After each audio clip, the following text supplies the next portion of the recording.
Welcome to another episode of the Turn Podcast. I'm Julia Kelly, here with Chris Strauss. Hello, Chris. Greetings, good evening, good morning, good afternoon, from wherever you're listening to this great podcast. Because this is a food and beverage focused podcast, we also have Ed Doyle here, President of Real Food Hospitality Strategy and Design. Hello, Ed. Julia, how are you? Very well, thank you. Well, I know, that people tune into this podcast from around the world in a lot of different time zones.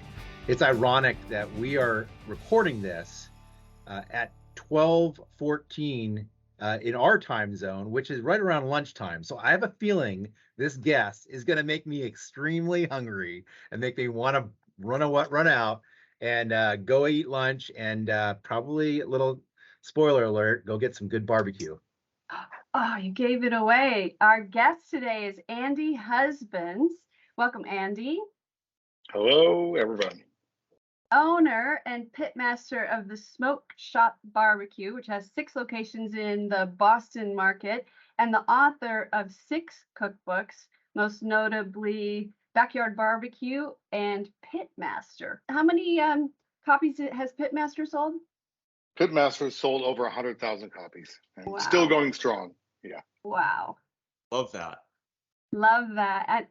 And we are here today to talk about summer and barbecue, because with this food and beverage focus, it's August. We thought there's nothing that goes together better than summertime and grilling and barbecues. And so we're just going to dig into it. I think it's going to get really interesting. I'm a lifelong vegetarian, so I think I'm the only non-meat eater in this group. However, I love barbecue flavor, and Andy, in fact, the sauce recipe that you sent that we'll post looks amazing. I can't wait to mix that up. But Ed Doyle, I would love for you to do our deep introduction of Andy, because you guys go way back, right? Yeah, for sure. Andy and I have been dear friends going back to when we were just young bucks of sous chefs here in Boston. Andy was a pioneer here in Boston with some really big flavored food. He had a great restaurant called Tremont 647, which was a legendary restaurant in the south end of Boston. Sister Sorrel, really successful. And then back in those days, Andy and I were part of a competition barbecue team. Yes, competition barbecue coming out of New England, going on to have some pretty amazing bona fides at, some of the major competitions, global competitions, Jack Daniels, World Championship there, Memphis in May, Kansas City Royal.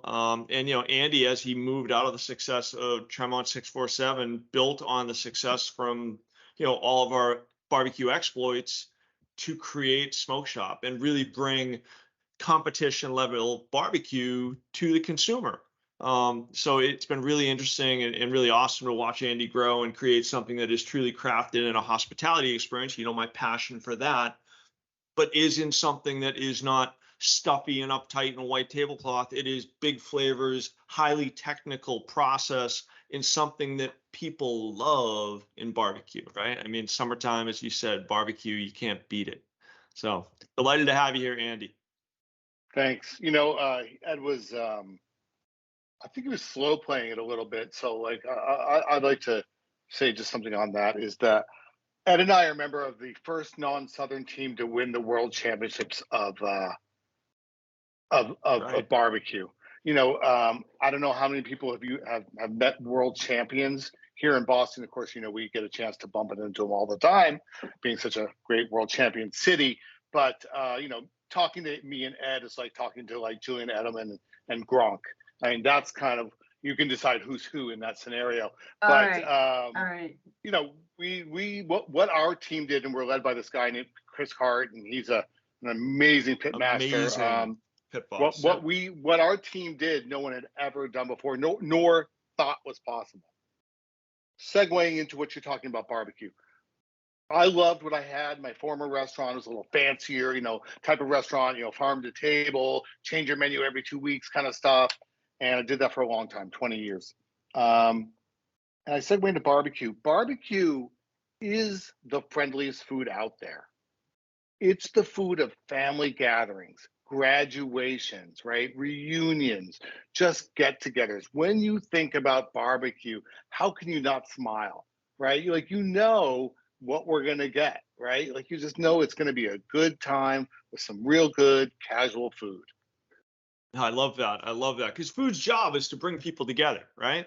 Yes. And as Andy said, we were lucky enough to, as our team, come together and have these great experiences at these, I'll call them somewhat crazy, somewhat ridiculous at times, barbecue competitions. I mean, if you're judging my ribs going out to 3 decimal places, things like that are, you just kind of laugh a little bit about the barbecue competition world, but it's an amazing culture and it's an amazing community.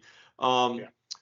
but it's really different than what Andy does. I mean, to approach the level of barbecue that Andy puts out and to not do what we do on the competition circuit. I mean, we're going to cook 15 racks of ribs to turn in 8 bones because we're going to spend all the time going through it to find the 8 perfect ribs that we're going to compete with. Or we're going to cook 4 or 5 whole briskets to get to a pound of meat that's going into the box. Now, to think about that, that gives us time to mess with everything and really, but to think about barbecue on a day-to-day basis, Andy, I mean, it's got to be just brutal to get that consistency that you get. Yeah, I mean, the reality is in the competition world, you have 8 guys cooking 6 briskets or something like that, 3 briskets maybe. In my restaurants, I have, 1 or 2 people that are knocking out, anywhere from 20 to 50 briskets every day. And that's one location.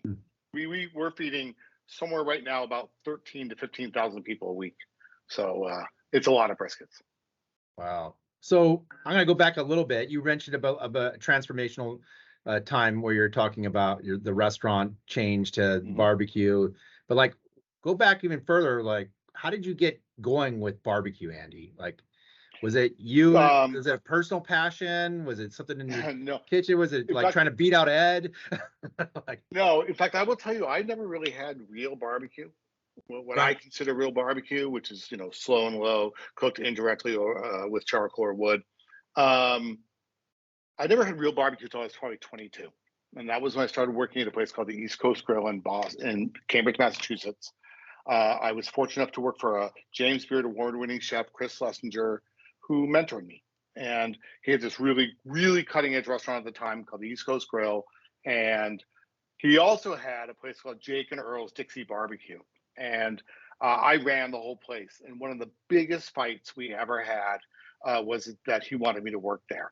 And I'm like, I wanted to be, fancy chef doing what I thought was highbrow and didn't want to touch this, what I thought was lowbrow barbecue. And it was a big fight. And I ended up losing that fight, as you often do with owners. And I ended up working there a couple of days a week and opened my eyes to what real barbecue. There's nothing better I can give you than something right out of the pit. It's just so succulent and just so perfect.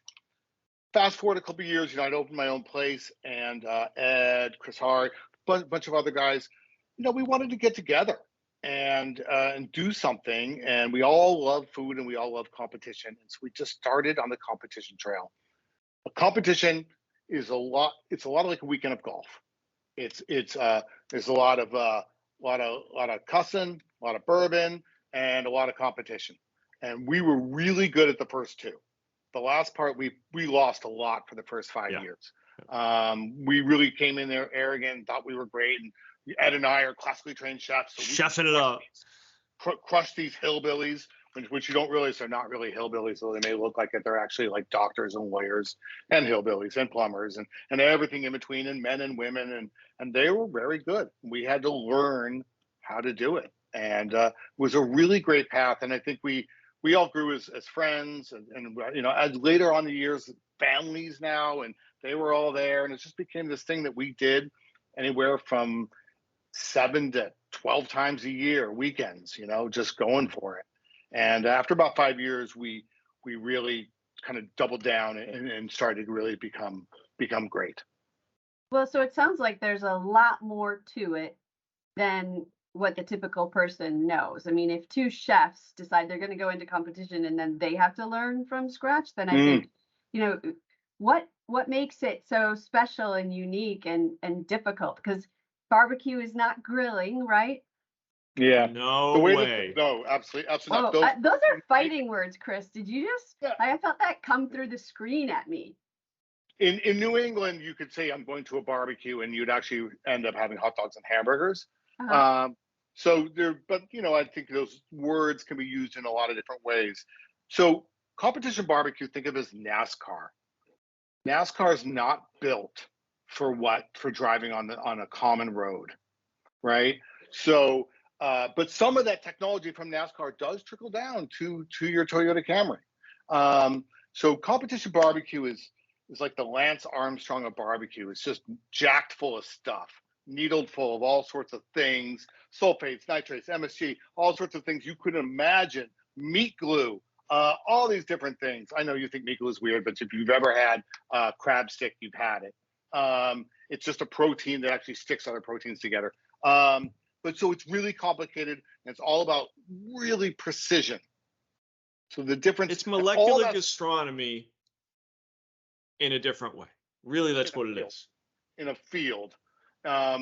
Yeah, but so it's a lot different, and in fact, how the styles are very sweet, not what I would want to eat, not really what I serve in my restaurant. So all those things I said, I need to be very clear. If you ever came to my house and or to my restaurants, we do not do that stuff. That's not how it's done. It's a really complicated process. I wrote a book called Wicked Good Barbecue, and we actually outlined how we won the world championships. The brisket recipe, like I have a brisket recipe in Pitmaster, and I think it's 500 words.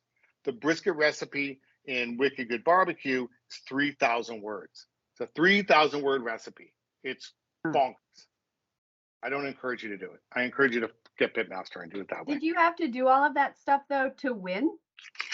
Yeah. Yeah, that and So- more. Yeah. I mean, it's crazy, and it's also you have to understand you're in a field. You maybe or maybe not have slept. You maybe or may not. Maybe or maybe not. bourbon, You're up all night drinking bourbon, playing playing poker. cards.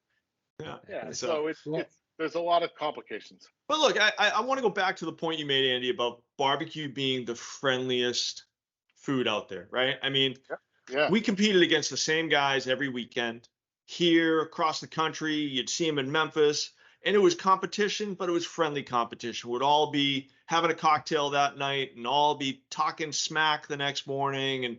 But when somebody wins, no matter how much you hate to lose, you're stoked that they won.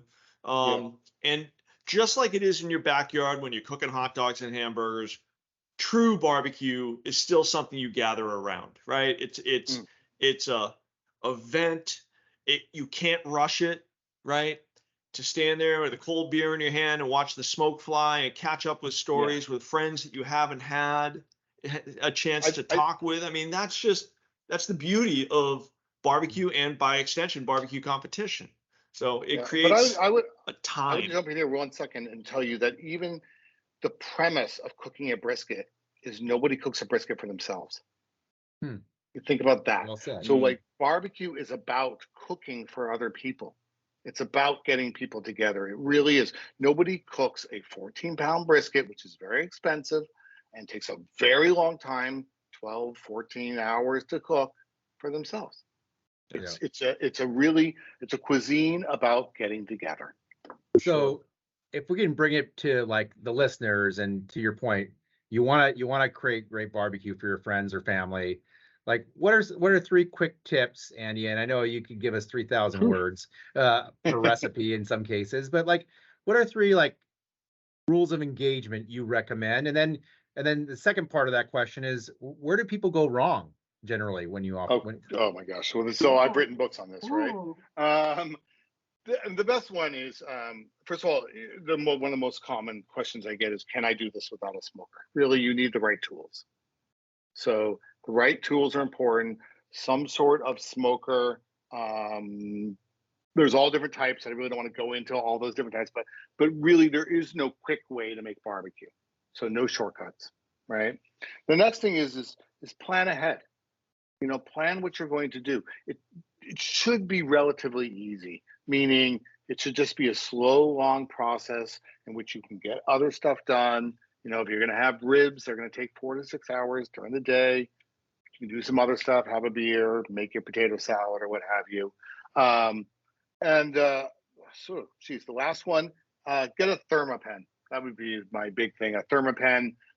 They're a digital thermometer. You can, drive over it, spill a beer on it. All things I've tested, and they work great. And what's really most important about barbecue, this is probably the most important thing, and it took us forever to learn in those 5 years that we were failing miserably.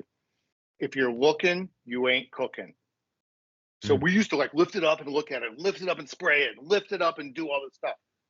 The Thermapen, you're in, you're out. Close that thing, because a smoker generally, I know you people have all different stuff, but generally it doesn't have a brain.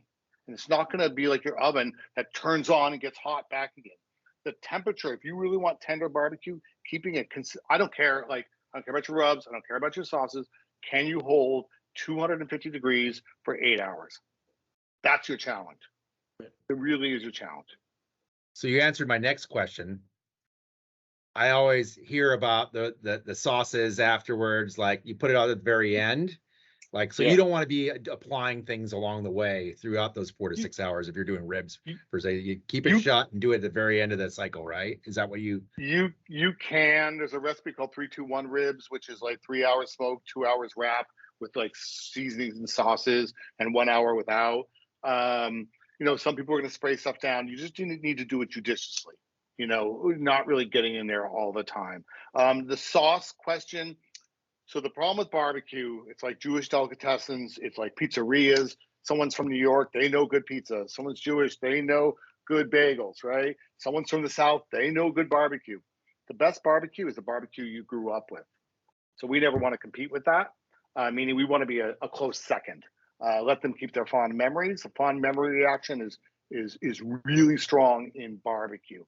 So we like to do tribute barbecue. But to answer your question, Kansas City, slathered in sauce, right? Memphis, maybe light glazed. Texas, do not put sauce on it. They will freak on you. They want to try the meat and just the meat. So it depends on what you're doing. I don't want to offend anybody, so I'm not going to tell anybody how to do it. Just telling you there's a lot of different styles. Oh, fun fact, if you've ever heard of, in South Carolina, they use Gold barbecue. That's the only region that uses Gold barbecue. It's a mustard-based barbecue. The question is, why only there? Why did mustard come about there? And I'm not going to make you guess. Most people would say, well, because mustard grows there. That would be incorrect, because we all know it grows in Canada. 90% of all mustard seeds grow in Canada. Barbecue is a cuisine of heritage, and it's it's a big, long history conversation. But a bunch of Germans moved to South Carolina, and they brought with them their cuisine, and it became part of the Southern cuisine and became South Carolina, and that's why you got mustard. So Andy, the amazing regionality of barbecue, but there's also, for the non-pork positive folks in the room, Julia, that love those barbecue flavors. I mean, yes. How do you meet the need for the non-meat lovers? Yeah, and great question. And just from my point of view, I'm not a fan of that factory-built non-meats, whatever those things are. That's not the route I would go. I know people do like them. No offense, just not what I would deal with. So I don't know anything about that stuff. We do a lot of like whole roasted, like cauliflower.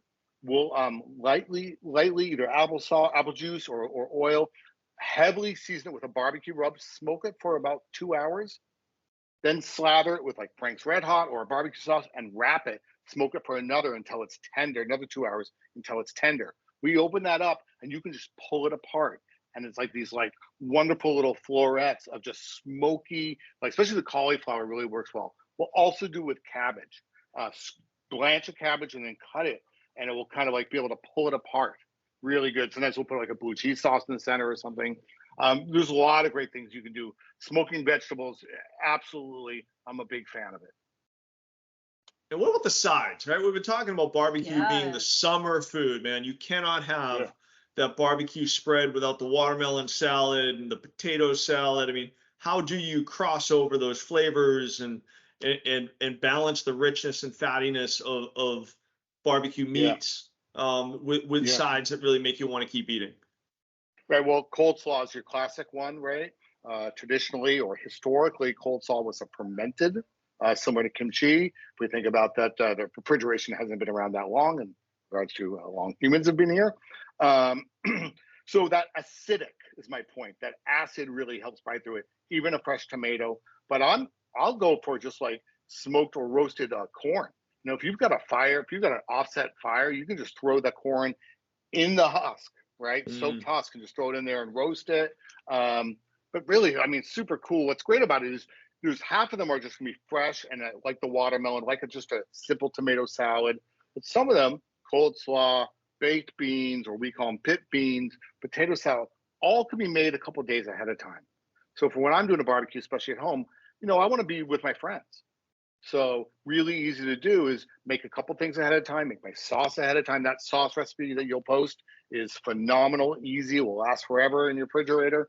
Make things ahead of time, just be roasting your meat, smoking your meat. Out they come, ready to go. Very cool. Very cool. All good advice. And, you know, Andy, I think Julia said it earlier, you know, there's a mix of people that tune into Julia's awesome podcast. Thank you for letting us hijack it today, Julia.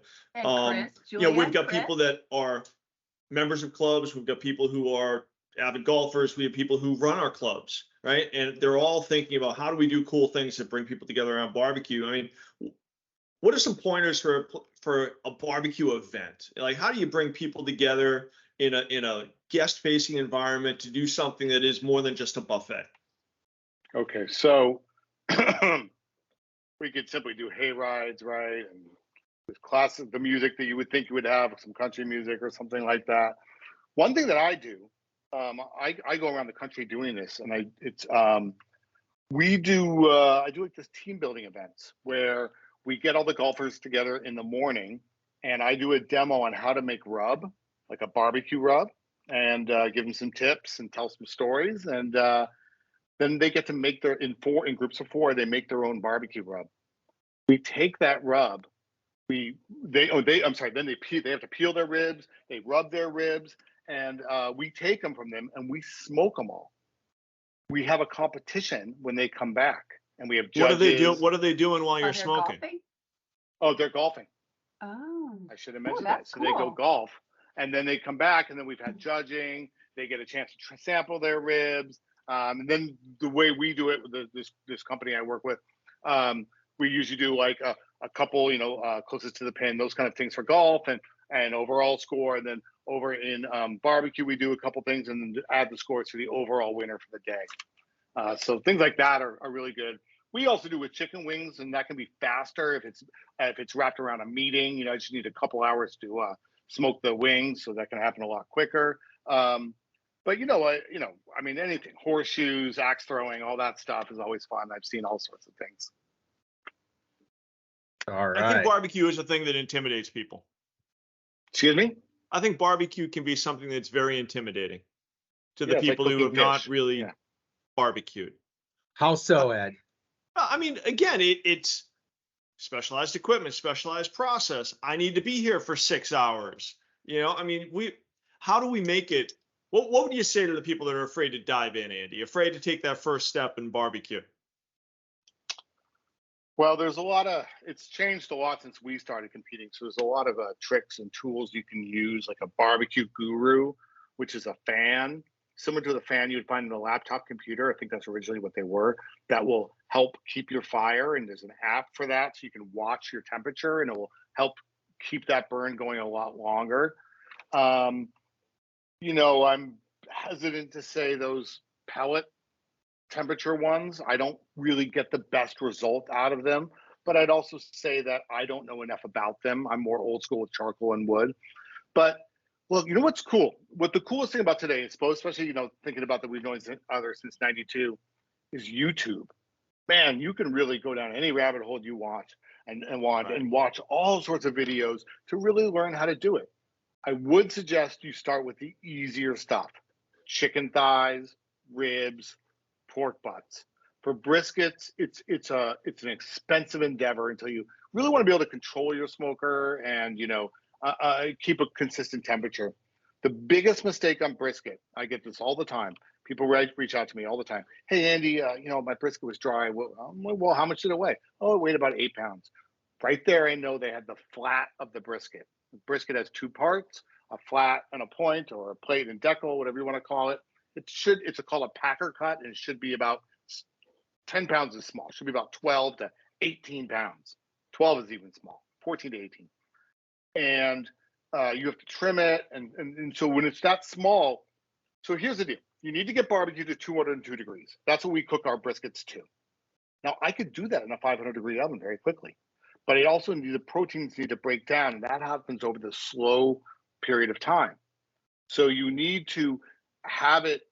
If it's too small, it will cook too fast and not break down the way you need it to, and not be juicy. So an 8-pound brisket, you bought the wrong thing. It's not the flat you want. Back to the intimidating part of this thing, right? I mean, it just tips off Andy's tongue being such an expert. Right. But I will say that there's a lot of latitude in barbecue, right? I mean, you and I, Andy, have made a spectrum of barbecue, from inedible and potentially dangerous all the way out to absolutely amazing ethereal barbecue. And I would venture to guess all along the way, there's ways to utilize that product, right? It isn't necessarily just thick sliced brisket on a plate with sauce. I mean, it can be pulled brisket in a quesadilla. It can be pulled pork in a taco, right? I mean, there's ways to take these flavors. Julia, you said it, you love the flavors, and to rethink them too. It's not just traditional barbecue, right? I mean, you can, I had an amazing slow smoked pork shoulder that someone took and chilled it and sliced it and breaded it and deep fried it and put it on the sandwich. It was one of the best sandwiches I've ever had in my life, right? Absolutely. I mean, that's what if you are a operator, that's what I would encourage you to do. Look, the best brisket you can serve, or best barbecue you can serve, is that day of fresh stuff. You as an operator can't necessarily run out, because people would get a little upset about that. So what do you do tomorrow when you have leftover? And sopa de rioja, sopa rioja, is that right? Sopa vieja, ropa vieja. Sopa vieja. You mean? Yeah. Sopa de vieja. Sorry. Yeah.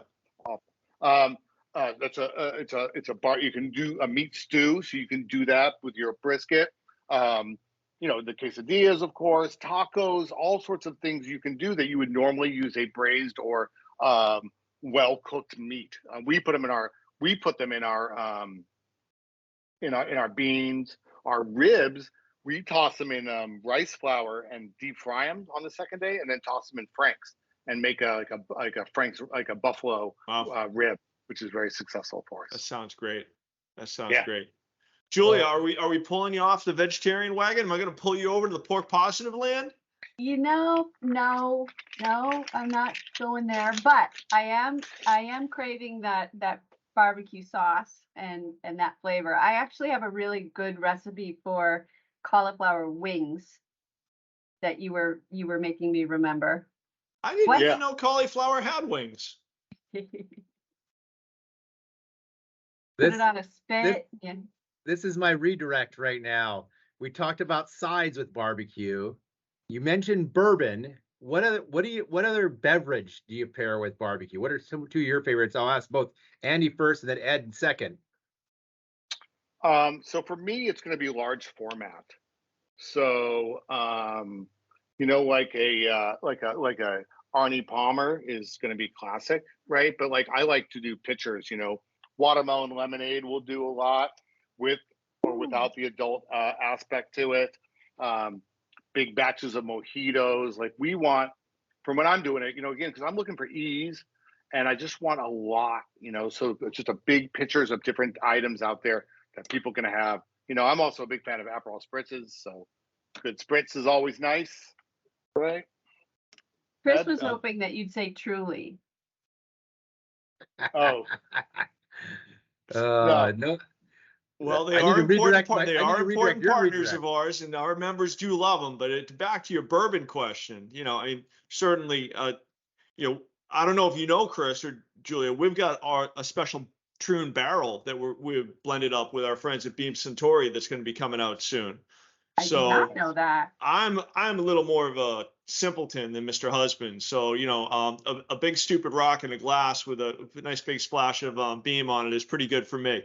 But again, I think the idea is it can be what you want it to be. You can make barbecue as complicated as you want it to be, and you can also make it, frankly, somewhat simplistic, right? I mean, if you have a Weber kettle in your backyard, you can start barbecuing, right? If you Yeah. have the other end of the spectrum of a custom smoker, you're going to geek out on it. Because I will tell you, that is one thing that's amazing about the barbecue world, the competition barbecue world. Annie mentioned YouTube. I mean, there are chat rooms galore about people talking about the hacks, the tricks, the ways to do it, the best equipment, all of that. And God bless the fact that our team, Chris and Andy and the rest of the team, were such geeks about this that we practiced and practiced and practiced and worked at it, right? And we crafted our barbecue. Yeah, there's still plenty of times we lost, but part of the process is doing it, right? I mean, what Andy does is amazing, cooking thousands of pounds every day, but don't lose sight of just taking time on a Saturday afternoon in your backyard, even if it's raining out, and getting a pork shoulder going. It can make a pretty special Saturday afternoon. All right. So liquid smoke. Thoughts on that? I might hang up. I'm not sure. Andy, you still there? Yeah, I mean, so I believe Is that a smoke shortcut should, that people shouldn't be using?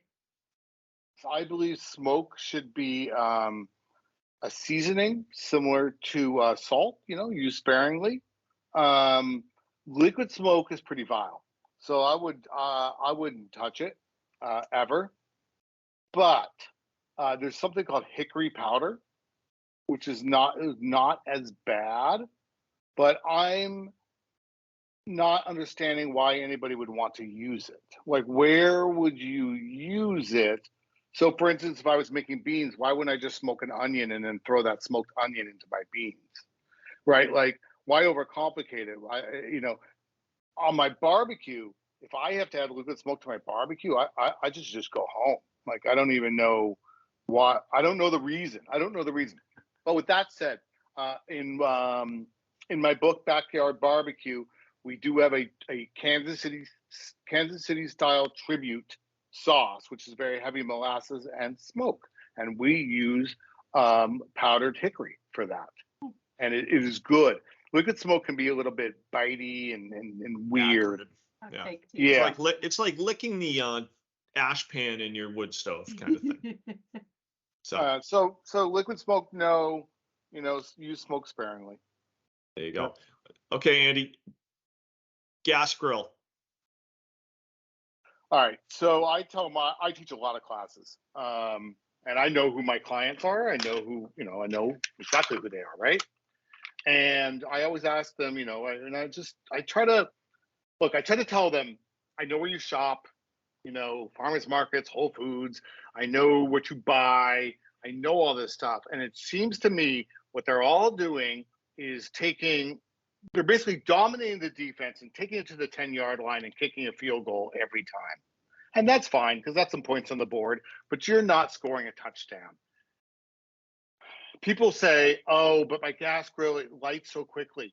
When in the world do you have to be like, oh my God, I have to be cooking right now? Like, how does that happen? I don't understand that. So, like, takes 15 minutes with a chimney to light your charcoal. Better flavor. It's so much better flavored using charcoal or wood.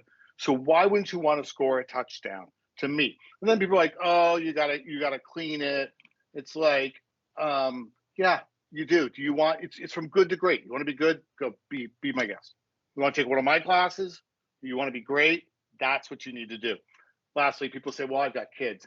I've got 5-year-old twins. You can't beat me. I cook for my twins all the time. I either plan or I'm gonna boil that hot dog. They can have a boiled hot dog. They don't care if it's grilled or not. So it's funny, right? Because I'm going to go off on this. People want it easy.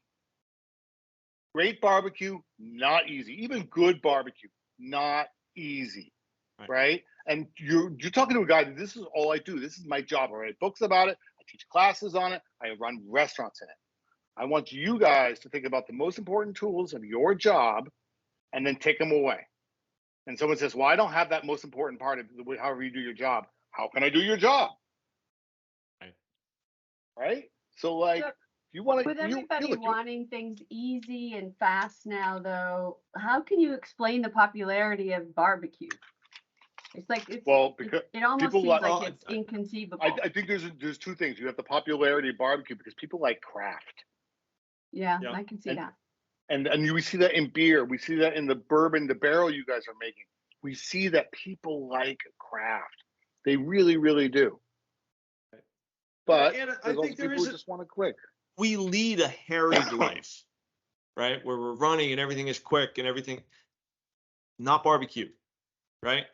So it forces a pause, it forces a moment, and it forces you to be focused on this thing. And granted, you can be focused on it for 10 minutes, and then go, as Andy said, make a potato salad, or frankly, run the kids to their soccer game. But it is something that it's got a throwback to it. It's got a history to it. It's got a, as Andy said, a craft to it that to optimize, you got to respect a little bit. And there's a real beauty to that. But again, I think the most important thing is you got to get in, like we did, right? We tripped all over ourselves for 6 months or a season. I mean, figuring it out is part of the fun. Yeah. But it is, you do it right, and you're gonna be walking tall when you cut that brisket or you bite into that rib. You're gonna be like, wow, I made this from nothing, and that's part of the beauty of it. And I will tell you, it's like golf. You need that one good hole. You need that one good cook, and you can't wait to fire up your smoker next weekend, right? Oh, I'm going to change this. I'm going to put a little more salt in the rub. I'm going to go a little bit hotter. I'm going to wrap it a little bit earlier, right? And you are done because you're in. You are hooked. You're going to be buying a smoker in 6 months, and then your wife is going to wonder why you're buying another one 6 months later because you heard it was better. So. Well, I love the idea of the team building that you do, Andy, where you have the players create their own rub and then you use it on the meat and then they go off and golf and they come back and taste it. I think that's really cool. That's a cool idea, and that kind of optimizes for our clubs that are listening, the operators that are listening. It optimizes that time while the players are out on the course. Yeah. Give me a call. I'll come down and do it. I do think that you think about some of those hurdles behind, like it's intimidating. Great cooking opportunity, great demo opportunity, right? And you don't need to demo the whole cooking, but the demo of the rubbing and the process and trimming it properly, and then the before and after. That classic Julia Child. I put it into the oven, and oh look, there's one right here. So there's a lot of opportunities to help people be more and more excited about the craft of it. And hopefully if we keep teaching them, we'll get some more people that can exercise that craft as well as Andy and his team can. So at the onset, we introduced Andy Husbands, and again, he's the owner and pitmaster of Smoke Shop Barbecue, and the author of 6 award-winning cookbooks around barbecue. Andy, for those that want to that you've piqued their interest, they want to get to one of your restaurants, they want to get one of your books, where do we send them? Well, the books can be found at any online retailer. You can also go to our website, thesmokeshopbarbecue.com, and you can find us. You can find anything you want to buy there. And you can also follow me on Instagram at Andy Husbands. And awesome. Andy, for people that aren't going to cook, are you shipping out meats these days? We are not shipping out meats. We might do that one day. We're so focused on just the customer that comes in our establishments. For sure. That's really what we do. But I'm not saying no to it. But right now we're a growing business and going to open up a few more restaurants. That's awesome. All right. And is there a plant-based barbecue book grilling in your mind right now? No. But I will tell you, I did start writing during the pandemic. I did start writing 100 Days of Quinoa. And I started working on all sorts of quinoa recipes just for fun. Maybe one day I'll actually finish that book. How far did you get in before you wanted to walk in front of a bus? I got to about 66 days. And then then I was like, I wasn't really speaking to me after that. But no, the thing about books is you really want them to sell. And I'm not sure there's a demand for plant-based barbecue, but maybe I'm not the right author for it. probably somebody else out there who could write a real good one. For Maybe we could collaborate on it. There you go. that. Sure. Sounds fun. I love it. All right. You guys should meet over that topic at another date. Yeah. Yeah. Definitely. Nicely done, Chris. I Well learned done. from you, Ed. I caught that. So, well, terrific. Well, Andy, thank you for taking the time to get with me and these guys. Julia, Chris, thank you for the opportunity to be here with you guys. Thank you. Super fun, super interesting. Thank you, Chris, as well. And thank you to our listeners. Tune in again next time. Thank you, everybody. This has been The Turn, a golf business and experience podcast powered by Troon. Every episode is available on troon.com. Follow us on Twitter @TheTurnPod and subscribe to The Turn podcast through iTunes, Spotify, Google Play, iHeartRadio, or wherever you prefer to download your favorite shows.